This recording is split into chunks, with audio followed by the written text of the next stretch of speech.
Boa noite para todos. Sejam todos bem-vindos. A Ana já está ali dando as boas-vindas para todos nós. Então, nós vamos começar, lendo uma página do livro Pão Nosso, de número 151. Ninguém se retira. Respondeu-lhe Simão Pedro: Senhor, para quem iremos nós? Tu tens a palavra da vida eterna. À medida que o mestre revelava novas características de sua doutrina de amor, os seguidores, então numerosos, penetravam mais vastos círculos no domínio da responsabilidade. Muitos deles, em razão disso, receosos do dever que lhes caberia, afastaram-se, discretos, do cenáculo acolhedor de Cafarnaum. O Cristo, entretanto, consciente das obrigações de ordem divina, longe de violar os princípios da liberdade, reuniu a pequena assembleia que restava e interrogou aos discípulos: Também vós quereis retirar-vos? Foi nessa circunstância que Pedro emitiu a resposta sábia, para sempre gravada no edifício cristão. Realmente, quem começa o serviço de espiritualidade superior com Jesus jamais sentirá emoções idênticas à distância dele. A sublime experiência, por vezes, pode ser interrompida, mas nunca aniquilada. Compelido em várias ocasiões por impositivos da zona física, o companheiro do Evangelho sofrerá acidentes espirituais, submetendo-se a ligeiros estacionamentos. Contudo, não perderá definitivamente o caminho. Quem comunga efetivamente no banquete da revelação cristã, em tempo algum olvidará o mestre amoroso que lhe endereçou o convite. Por esse motivo, Simão Pedro perguntou com muita propriedade: Senhor, para quem iremos nós? É que o mundo permanece repleto de filósofos, cientistas, reformadores de todas as espécies, sem dúvida respeitáveis pelas concepções humanas avançadas de que fazem pregoeiros. Na maioria das situações, todavia, não passam de meros expositores de palavras transitórias, com reflexo em experiências efêmeras. Cristo, porém, é o Salvador das almas, é o Mestre dos corações, e com ele encontramos roteiro de vida eterna. O que nós vamos estudar hoje é um roteiro de vida eterna para cada um de nós, não é? Então, vamos fazer a nossa prece, pedindo a Jesus, pedindo a Maria, os mentores dessa casa de amor ao próximo, que nos abençoe, que esteja conosco nesses momentos, nos inspirando para que a gente possa conversar, para que a gente possa falar sobre esse roteiro que Jesus nos indicou, para que a gente possa aplicá-lo todos os dias de nossas vidas. Que Jesus abençoe essa casa, porque virtualmente estamos fora dela. Mas Jesus diz que aonde está o nosso coração, aí nós estaremos. Então todos os nossos corações irmanados estão na casa espírita, o amor ao próximo. Estamos todos irmanados lá. Que Jesus nos abençoe.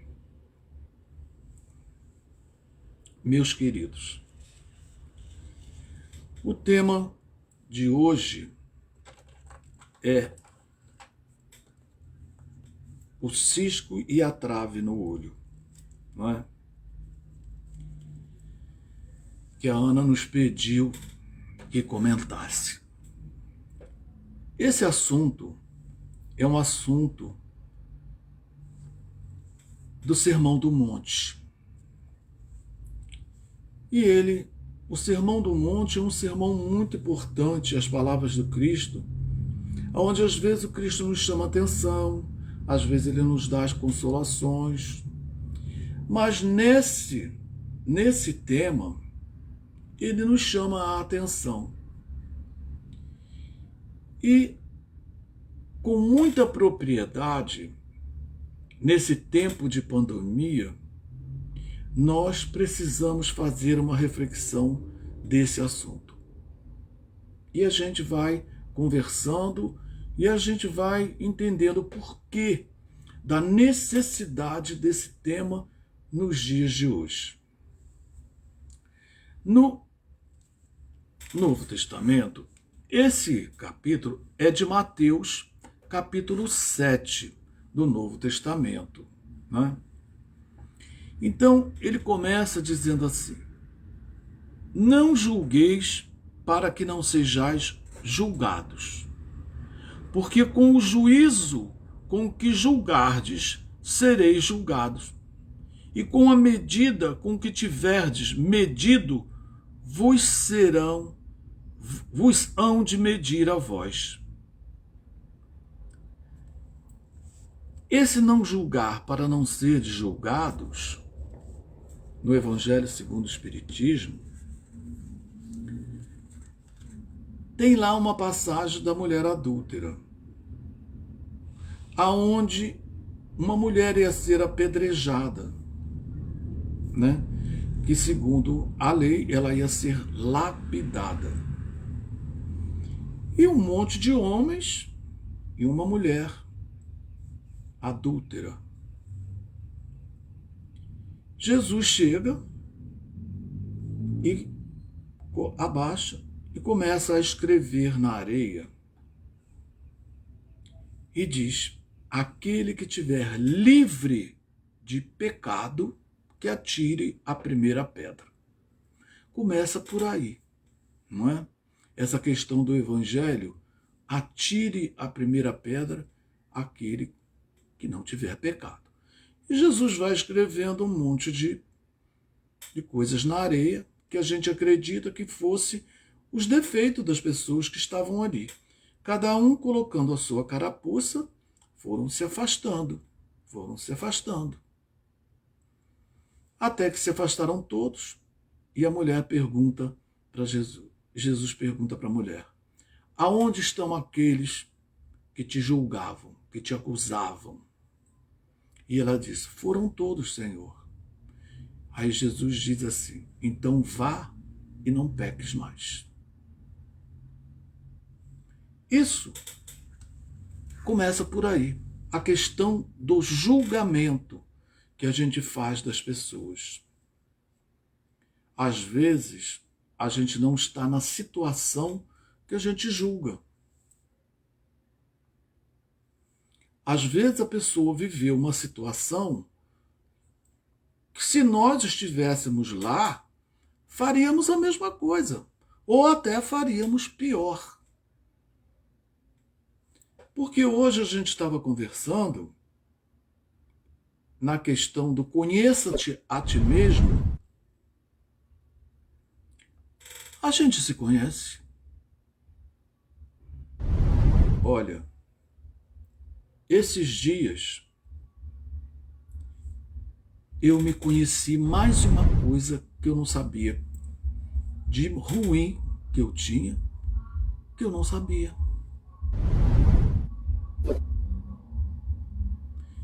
E isso me trouxe assim uma certa angústia que custou para passar. Eu tive que ficar pedindo a Jesus que apacente o meu coração. Que isso é uma imperfeição que estava lá, guardada. Eu não sabia. Né? Eu não sabia que tinha. Foi preciso acontecer uma situação para eu me descobrir essa imperfeição dentro de mim.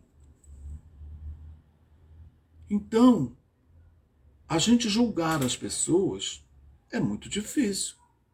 Porque a gente tem coisas também dentro de cada um de nós que a gente ainda não sabe. Imperfeições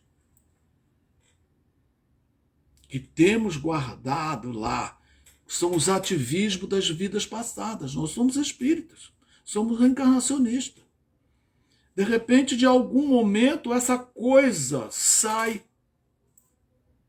Dependendo do estímulo, essa coisa sai. E quando às vezes a gente julga uma pessoa, é sinal que aquela coisa estava guardada lá dentro da gente. E a gente está criticando no outro uma coisa que a gente também está lá guardadinho.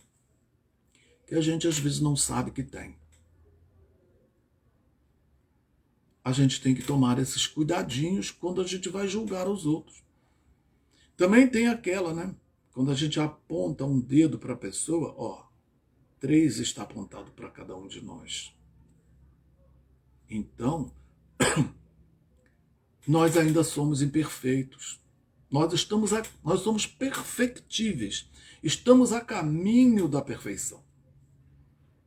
Por isso que Jesus diz, aquele que tiver livre de pecado, um pecado significa uma imperfeição que você tenha, ou que você comete. Porque às vezes a gente comete erros que a gente não queria cometer, a gente já sabe que não é certo cometer, mas a gente comete. Paulo dizia que de vez em quando ele se pegava fazendo o que não queria. Eu me pego fazendo o que não quero. A minha imperfeição é a impaciência. De vez em quando eu sou impaciente. Quando eu sou impaciente, eu digo assim, poxa vida, é a minha meta. E eu ainda não consegui. E ainda acredito que eu vou sair deste mundo sem paciência. Vocês me permitem um segundo que eu vou pegar um copo d'água, porque já comecei a tossir. Só um instantinho.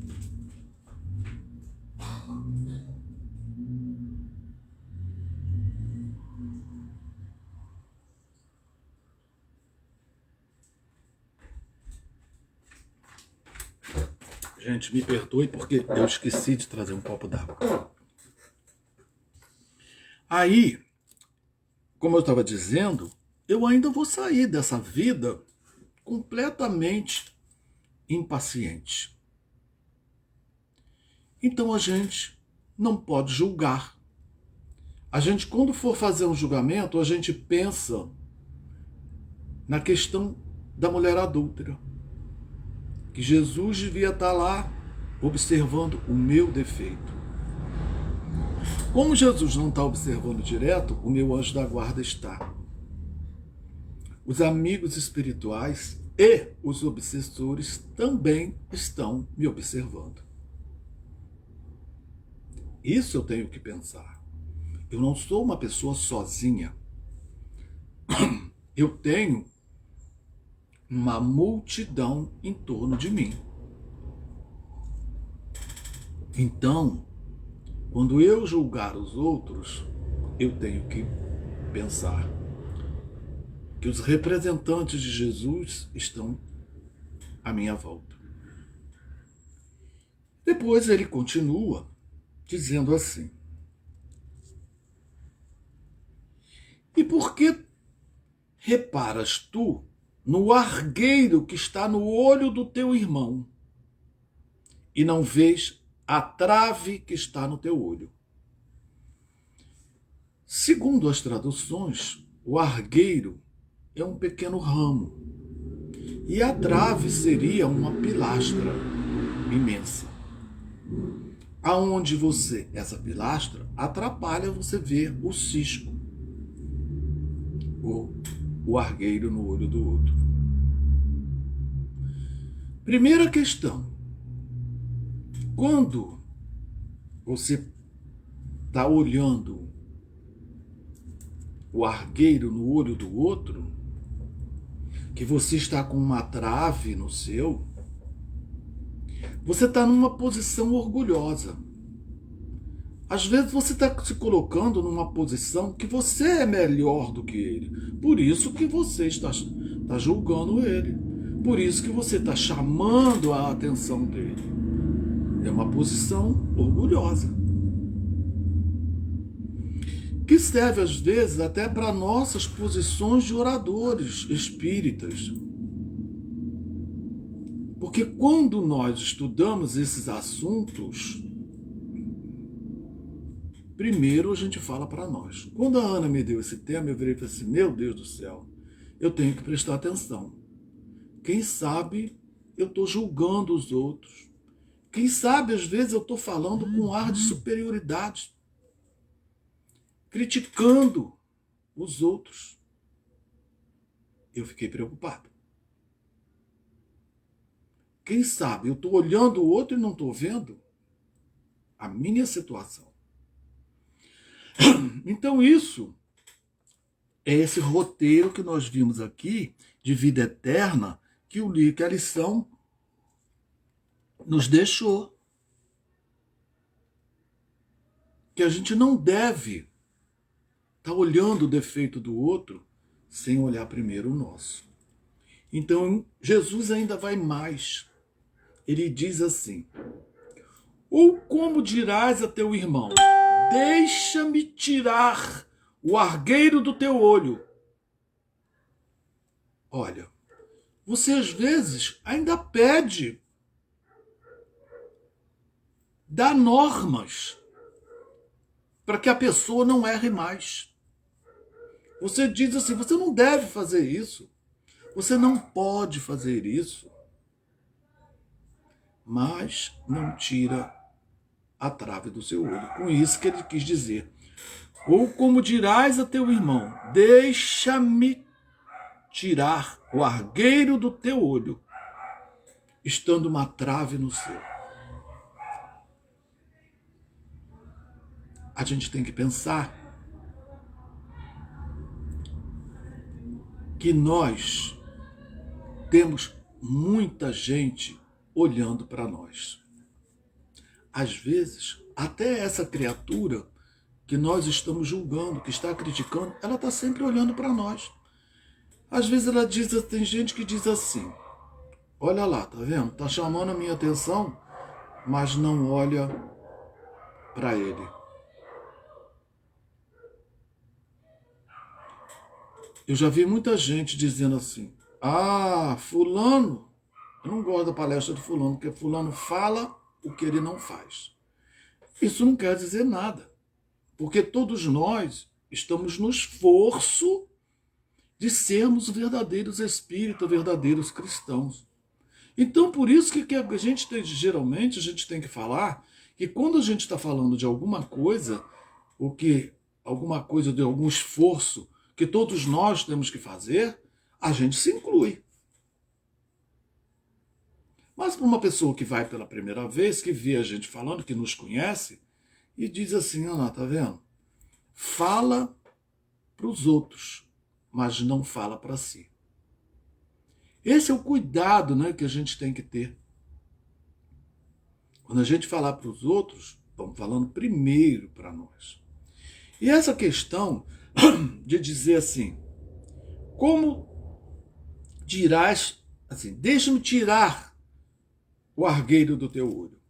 Eu estava dizendo hoje, conversando a respeito disso, os nossos filhos. Quando a gente comete um erro, os nossos filhos, o marido ou a esposa diz assim, você cometeu um erro, ele diz assim, aí você chama a atenção dele. Ele cometeu um erro, você vai e chama a atenção dele. Aí ele diz assim, mas você faz isso, você faz aquilo, e a gente está chamando a atenção dele, mas também um monte de coisas erradas que a gente faz. Eu estava lembrando que hoje é o aniversário de uma tia que eu tenho, e ela dizia para os filhos delas assim, faça o que eu digo e nunca o que eu faço. Porque ela falava muito palavrão e fala até hoje. E os filhos não falam nenhum. Mas isso foi uma criação antiga. Hoje, se você falar para um filho seu, não faça o que eu digo e não o que eu faço, é difícil vocês fazer com que ele não faça. Os espíritos de hoje, eles são espertos e eles apontam o que a gente erra. Geralmente, eu conto isso, que às vezes, quando eu tinha meus filhos em casa, no culto do Evangelho no Lar, a gente conversava muito sobre o que a gente errava durante a semana. No princípio, eles dizem assim, mas você também erra. Bom, aí eu comecei a me permitir que eles também apontassem os meus erros, porque eu estava apontando os deles no sentido de educá-los. Porque quando Jesus está falando de hipócritas, essas coisas, é quando você está falando com as pessoas, não no sentido de educá-las, mas com os seus filhos dentro de casa. Quando você chama a atenção dos seus filhos, é no sentido da educação, que você tem que colocar para eles, olha, eu estou falando isso porque você está cometendo um erro. E explica. Faça um diálogo com seu filho. Então, no culto do lar, eu permitia que eles também dissessem quais eram os meus erros durante a semana. E assim a gente vai melhorando em conjunto. Mas nesse caso, não no caso que Jesus está dizendo ali de hipocrisia, de você querer ser melhor como os fariseus da época do Cristo, que pregavam uma coisa e faziam outra. E Jesus estava sempre chamando os fariseus de hipócritas. Por isso que ele diz hipócritas. Não é? Aí ele diz assim, hipócrita, tira a trave do teu olho, e então cuidarás em tirar o argueiro do olho do teu irmão. Então, primeiro, tira a trave que está em você. Como que você vai tirar a trave? É a questão do você, daquilo que Santo Agostinho diz lá na pergunta 119 do Livro dos Espíritos. Conheça-te a ti mesmo. A gente está procurando se conhecer, a gente começa a saber quais são as nossas imperfeições. E essas nossas imperfeições, a gente vai começar o exercício, porque imperfeição sem exercício, elas não saem de nós. Não saem. A gente tem que exercitar. E nós estamos falando nesse tempo de pandemia, aonde a gente tem que conviver mais dentro de casa com a família. É aí que mora o perigo, não é? Porque dentro de casa são os nossos familiares que nos apontam os nossos erros. Porque eles nos conhecem melhor do que qualquer outra pessoa. Apesar de que algumas pessoas no nosso trabalho, quando a gente trabalha muito tempo com a mesma pessoa, igual eu trabalhei quase 35 anos com algumas mesmas pessoas, então o que acontecia? Essas pessoas conhecem a gente. Essas pessoas sabem como a gente são, como a gente é, né? E eles, às vezes, saem as discussões dentro do nosso trabalho porque eles nos conhecem. Eles sabem quem somos nós. E dentro da nossa família também. E num estudo que a gente estava discutindo na segunda-feira, a gente estava vendo alguns dados de estatísticas de violências familiares nesse período de pandemia, aonde houve muitas separações. Porque quando a gente está convivendo na família, mas que a esposa sai para trabalhar, o esposo sai, ou o esposo sai, ela fica, os filhos vão para a escola. Quando chega, está todo mundo cansado, então fica todo mundo focando numa coisa só. Hoje costuma cada um ir para o seu quarto, ver a sua televisão, cada um para a sua internet. Então, a convivência é mais fácil.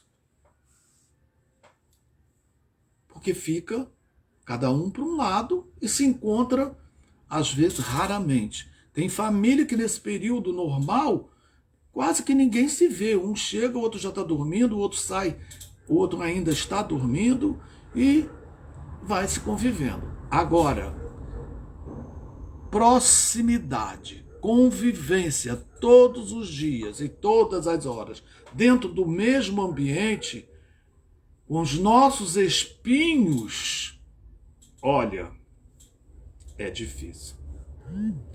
Tem aquela parábola do porco-espinho, não sei se vocês conhecem, porque cada um veio o inverno e eles precisavam se aquecer. Mas quando eles se encostavam, um se espetava no outro. Foi preciso eles acharem um jeito de os espinhos se encaixarem e eles se aquecerem. É isso que a gente precisa. A gente precisa reconhecer o espinho do outro e o outro reconhecer os nossos, para que a gente possa conviver. Mas se não, na pandemia nós vamos nos espetar e está havendo muita violência. Feminicídio, a gente viu aí até assassinato, homicídio, separações, filhos saindo de casa porque não estavam aguentando os pais. Hoje eu encontrei com um rapaz que tinha saído da casa da mãe, o ano passado. Eu não aguento conviver com a minha mãe e com meu pai. Eles implicam comigo o tempo todo, porque eu estou na internet, porque eles querem que eu faça as coisas, eu estou ocupado na internet. Porque às vezes a gente quer que os filhos façam as coisas na hora que a gente queira. E nem sempre eles estão acomodados e não querem fazer. Aí tem aquela coisa. Aí ele foi para a casa da avó. Saiu da casa dos pais, foi para a casa da avó. Saiu brigado com os pais. Chegou na casa dos avós, houve o mesmo problema. A avó e o avô era muito bonzinho, porque moravam separados, ele ia lá de vez em quando visitar.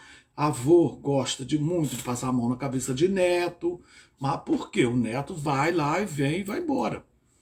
Aí ele foi para a casa dos avós, para morar.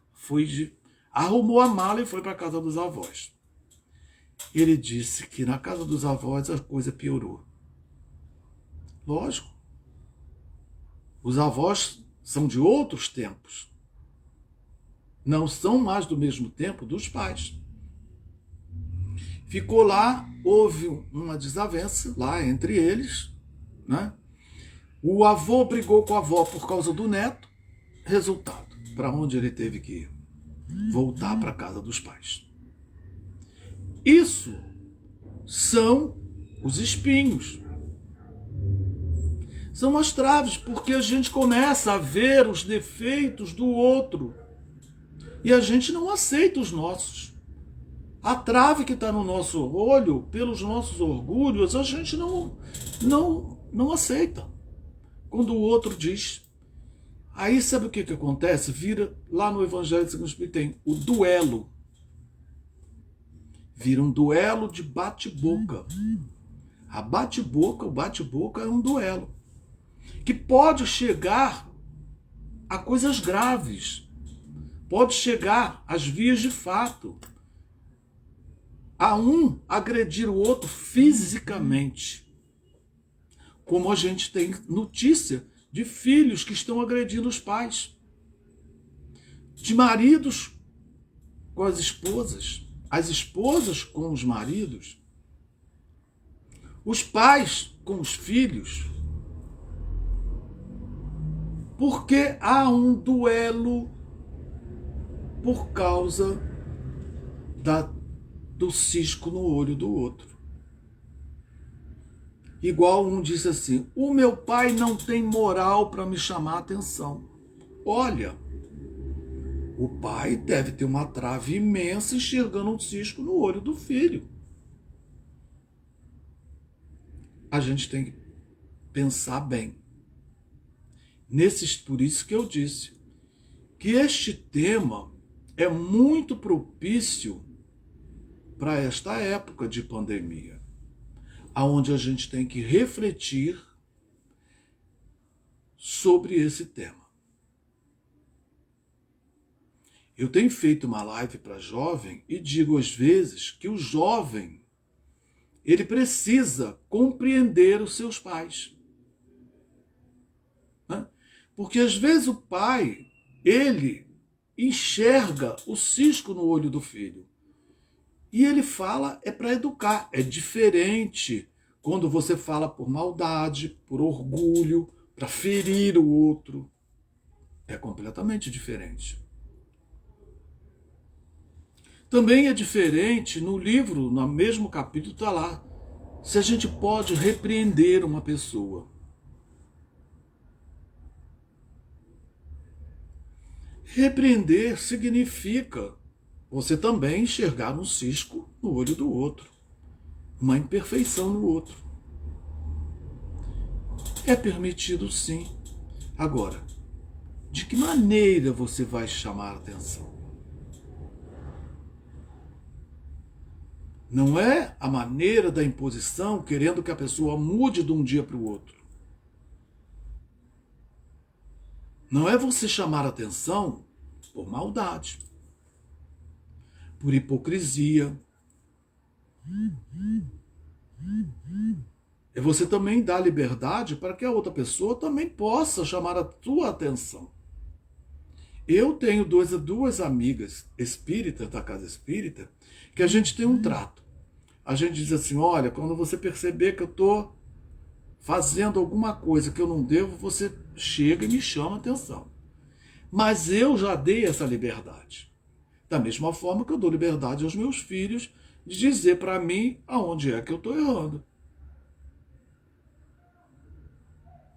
Então, não é você apontar o erro do outro com hipocrisia. Não é você apontar o erro do outro se achando numa posição de melhor. Principalmente se for um pai. Ah, mas eu sou teu pai, eu posso chamar a atenção. Pode sim. Mas também não precisa ser na base da grosseria. Um pai chamar a atenção do filho sabe que o filho, ele é um espírito que está vindo de outra encarnação. Que aquele erro, ele não vai, às vezes, perder de uma hora para outra. Não quer. Você não pode querer que um filho seu vai ser perfeito de um momento para o outro.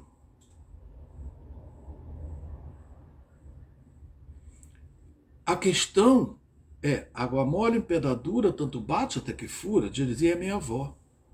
É você saber como chama atenção, saber a hora de chamar. Até isso nós temos que saber, a hora de chamar atenção. Quando um indivíduo está cometendo um erro, mas você percebe que ele está desequilibrado, não é a hora de você chamar a atenção, repreender aquela pessoa. Não é a hora. Porque se você chama a atenção de uma pessoa que está num desequilíbrio, você está perdendo seu tempo. Você está talvez ganhando um inimigo. Espera passar. O tempo ainda é o melhor remédio para tudo, até para isso. Espera ele se acalmar, espera um dia, espera dois, espera quanto for possível. Uma hora você senta com ele e você lembra daquele dia que você falou isso, que você fez isso. Você acha que está certo? Você fez certo? Olha, às vezes a pessoa vai dizer assim: eu fiz isso. Você fez. Você fez. Às vezes o desequilíbrio da pessoa é tamanho que ela não vai nem perceber o que ela fez. Por isso que você tem que dar um tempo para ela. E isso, eu já tenho isso experiência até com os meus filhos. Às vezes eles fazem algumas coisas, eu espero um momento propício, aonde os ânimos estão calmos, para que a gente possa conversar, dialogar. Que isso é importante. Então a gente tem que pensar, não é? Que isso. E uma coisa que a gente já pensou, olha, todo mundo já deve ter passado por isso. Todo mundo já deve ter tido um cisco no olho. Vocês já perceberam como incomoda? Um cisco no olho incomoda a quem tem. Então, para tirar um cisco do olho, às vezes a outra pessoa precisa de uma técnica específica para tirar aquele cisco do olho, porque dói. Dói um cisco no olho. Então, a gente imagina você apontar o cisco no olho do outro porque dói. Dói a pessoa descobrir que está com cisco no olho. Dói você saber que você tem uma imperfeição. E que você precisa perder. Porque às vezes você não sabe. A gente também tem que pensar nessa hipótese.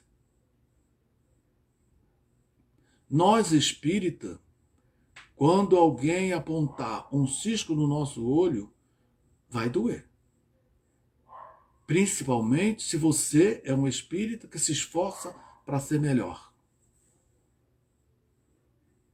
Então a gente tem que pensar.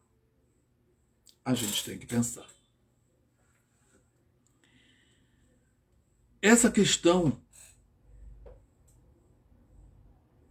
do julgamento, a gente também tem que pensar na questão de sermos honestos. Quando a gente for repreender alguém, a gente tem que ser justo e honesto. Justo que eu digo na questão da honestidade é aquilo que a gente já disse. É reconhecer que ele é um espírito imperfeito. Ele está a caminho da perfeição. Então, a gente tem que ser justo. Porque há pouco tempo, eu vi uma pessoa falando assim, mas eu já te falei quantas vezes você continua fazendo a mesma coisa. Impressionante. Essa pessoa é espírita. Diz que está cansada de chamar a atenção do filho.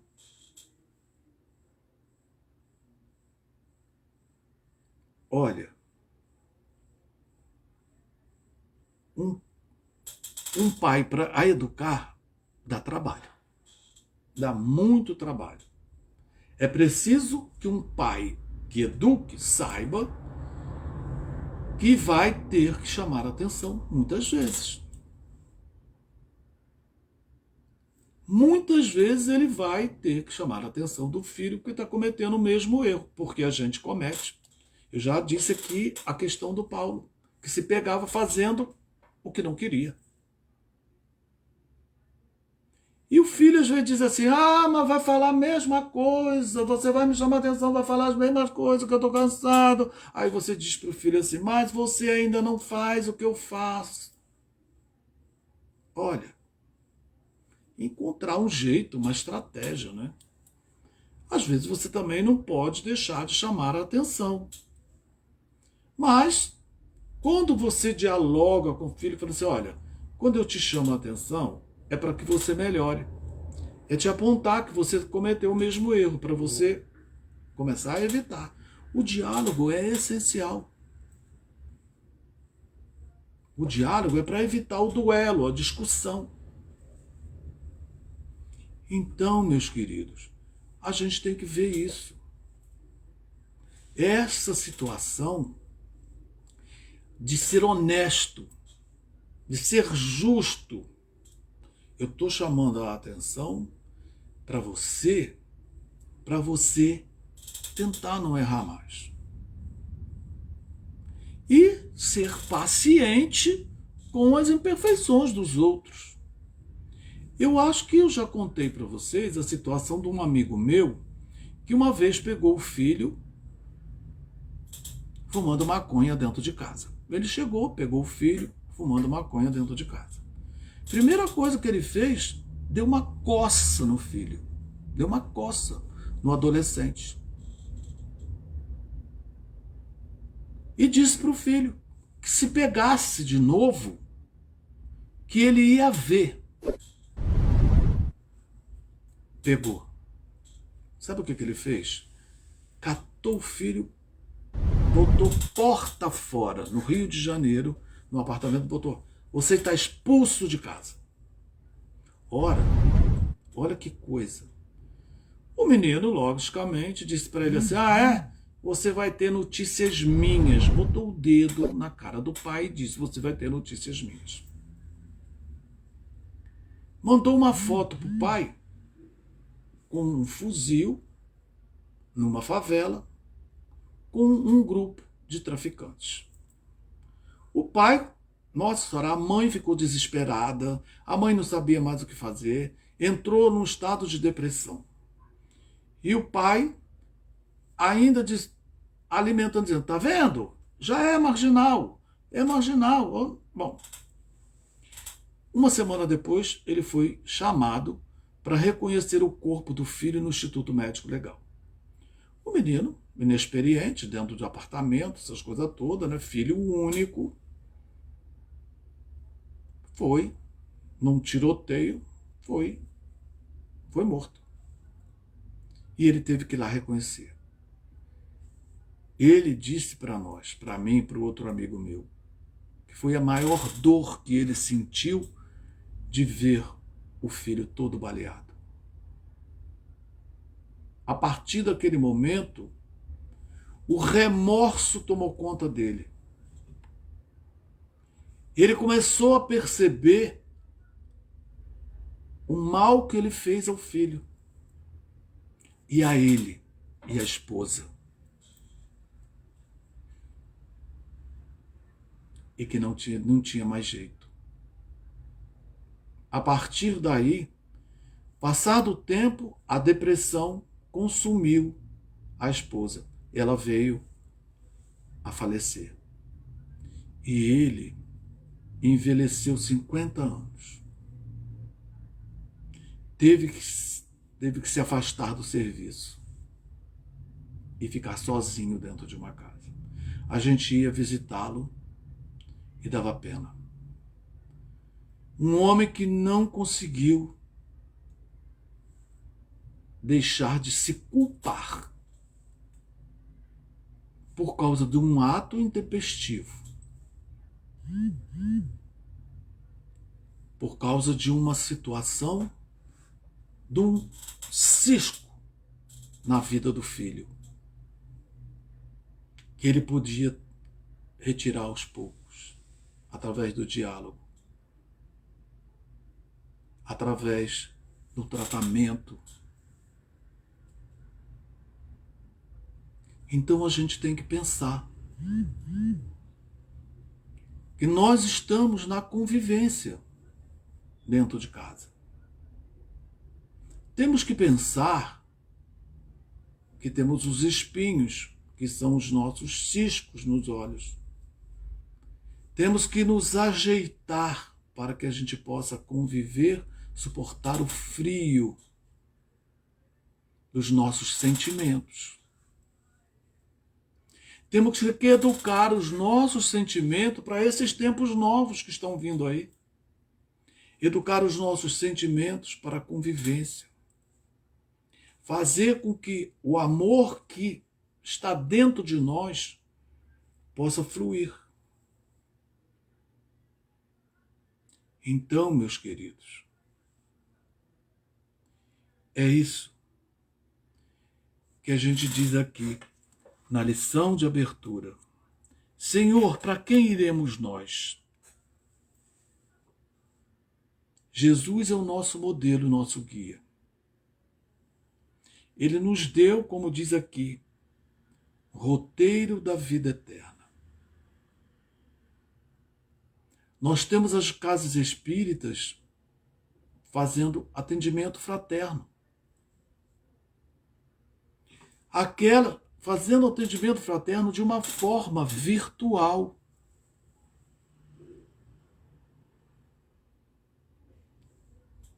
Eu acredito que a Ana, se alguém ligar para a Ana para conversar, essas coisas todas, ela vai atender ou vai indicar alguém. Aqui na nossa casa nós temos via telefone. No Joana d'Arc já estamos fazendo presencial, porque nós já estamos com a abertura nas palestras. Já estamos fazendo atendimento fraterno virtual. E para quem, que está desesperado, sem solução, tem o CVV, que me parece que é 188, o telefone. Então, a gente tem as pessoas que a gente pode buscar ajuda. A gente tem essa doutrina espírita, que agora tem um monte de lives por aí para a gente ouvir o que a gente precisa. Porque a gente precisa ouvir. Às vezes, ouvindo, a gente encontra as soluções que precisamos. Então, meus queridos, vamos prestar atenção na trave que está na nossa frente. Também vamos prestar atenção no cisco que está no nosso olho. Todas essas duas coisas acontecem conosco. Uma hora estamos com a trave na nossa frente. Outra hora estamos com o cisco nos nossos olhos, precisando ser retirado. E é o exercício e o esforço de todo dia que a gente consegue essa solução. Com fé em Deus, pedindo ajuda aos nossos anjos guardiões que estão sempre conosco. Além dos nossos anjos guardiões, nós temos grandes amigos espirituais que estão em torno de nós querendo o nosso bem. Nossos entes queridos que já partiram. Vamos, nós todos somos médiuns. Vamos solicitar a todos eles que nos ajude, que nos esforce. Que durante o nosso sono eles apareçam para nós, converse conosco. Porque eles sabem conversar conosco. Eles sabem nos intuir. E que a gente não seja orgulhoso, dizer assim, igual eu já escutei, eu nessa vida não tenho mais jeito, só na outra. É nessa que a gente tem que se esforçar. Enquanto estamos a caminho. Porque a gente sabe que as nossas imperfeições também levam às nossas obsessões. Então, quando alguém apontar um cisco no meu olho, que eu lembre, além dos bons espíritos que estão comigo, também tem aqueles que me querem mal. E a escolha é minha. A escolha é minha. Que Jesus nos abençoe. Que vocês, obrigado por vocês me ouvirem, né? Que vocês, ou nós, façamos bastante reflexão de tudo aquilo que a gente conversou. E que Deus, que Jesus, os mentores dessa casa possam fazer com que a gente sempre tenha essa oportunidade das reflexões que nos fazem melhorar a cada dia, que nos fazem a ser mais humanos, mais humildes. Que Jesus abençoe essa casa, abençoe toda a direção dessa casa, abençoe a todos os trabalhadores dessa casa, a todas as casas do nosso 31º Céu, para que a gente possa continuarmos juntos, esperando que essa pandemia passe, para que a gente possa, juntos, a gente se abraçar, a gente se aconchegar uns com os outros, e que a gente possa também, nesse período, lembrar de todos aqueles que estão nos hospitais trabalhando e nos postos de saúde, para todos aqueles que se encontram com essa enfermidade. E como diz o nosso querido Chico, tudo passa. E isso vai passar com a graça de Deus. Uma boa noite para os nossos companheiros. Que Jesus nos abençoe hoje e todos os dias da nossa vida. Um beijo no coração de todos.